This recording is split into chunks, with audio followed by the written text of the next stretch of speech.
Okay, good morning, everyone, and welcome to the September meeting of the Board of Elementary and Secondary Education. I sincerely appreciate your promptness. We have a very, very busy agenda today. Finally, Madam Chair, I'm going to reserve the right to comment till after the comment period about the recent events surrounding the Gloucester Charter School. Thank you, Secretary Riddle. Commissioner Chester asked me to remind the board that in the back of your packets under tab 9 are the report on grants approved by the Commissioner. So I know that you've all seen that. Thank you. It is now time for the statements from the public, and I would like to welcome the public to the table. First, and I haven't seen him yet, but I suspect Senator Bruce Tarr is here. Oh, great.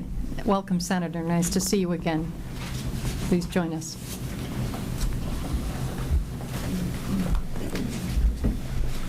Thank you, Madam Chair, and good morning. I appreciate the opportunity to be taken first, since we are in caucus at 10 a.m., and I can be as verbose in those as I might be here, and so I want to have the full opportunity in both locations to be able to speak. It's good to see you again. It's good to be with you again.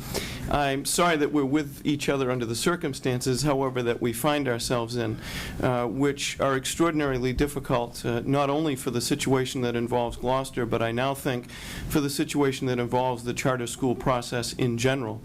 My plan originally this morning was to come and speak to you about the recommendations that have been made by the committee chairs of the Joint Committee on Education, and I think those recommendations are sound. In fact, having had a chance to read the memo from the Commissioner with regard to those, I would suggest that actually the recommendations fall short of where the board should actually go. For instance, with regard to the situation of waiving rules, I would suggest to you that the board consider something along the lines of requiring a supermajority vote to waive that, and not the process that has been used. And that would be much in the nature of things that we do in the legislature when something extraordinary is being done, like the waiving of a rule or a regulation. I think that would be the appropriate course of action to be able to proceed. But unfortunately, Madam Chair, we find ourselves here under a situation that is much more serious than even the recommendations that have been made in the memo and the recommendations that have been made by the Chair. Madam Chair, unfortunately it does appear that the integrity of the process by which charters are approved in the Commonwealth of Massachusetts has been directly assaulted. And in fact, it appears that damage that has been done to that process, which appears to be approaching irreparable. And it seems to me that the board has within its power and within its responsibility the obligation to address itself to this situation directly. And by that I mean we need to understand more fully what occurred with regard to the granting of the Gloucester Charter application, who spoke to who, and why. And it seems to me that this board has the obligation to present full disclosure of all communications that occurred between all parties, including those in the executive branch, the members of the board, and all of the individuals that had a role in the decision-making process. And along those lines, Madam Chair, I think we also need to understand who the other stakeholders were that may have been involved in those communications and who was responsible for the decision-making.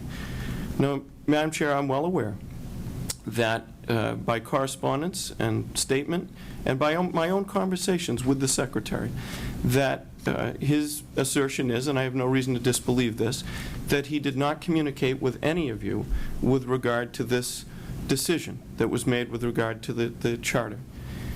If that is true, and again, presenting it on its facial integrity and believing it to be true, it seems to me that the Secretary did make the deciding vote on a very close vote with regard to this charter.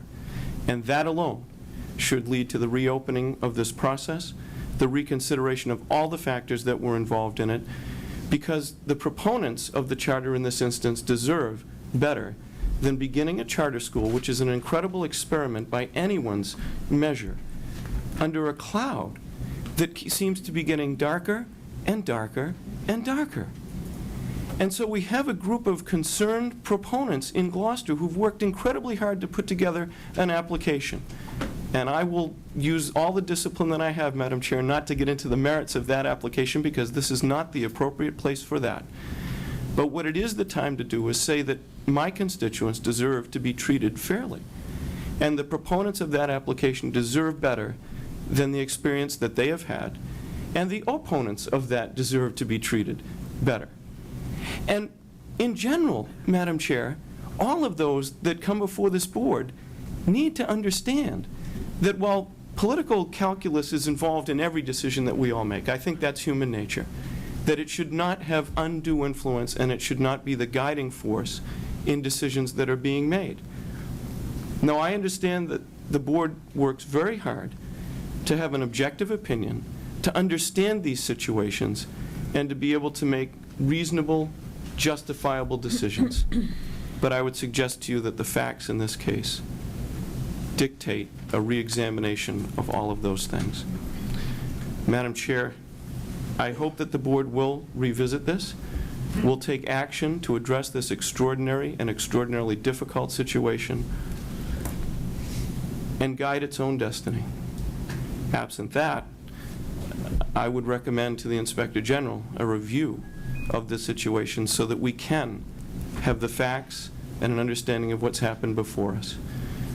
I trust all of you in terms of the way that you value your integrity, the way that you value your role in this process, and I trust that you will take action. In that absence, we will leave no stone unturned in trying to understand what happened and how, and ensuring that integrity is maintained in this process. Those are difficult comments. I am sorry to have to share them with you, but I believe they need to be shared. I appreciate the opportunity to speak, and I would pledge my full efforts to work with you in every way possible to make sure that folks in Massachusetts can believe in the integrity of the granting of charters in the Commonwealth.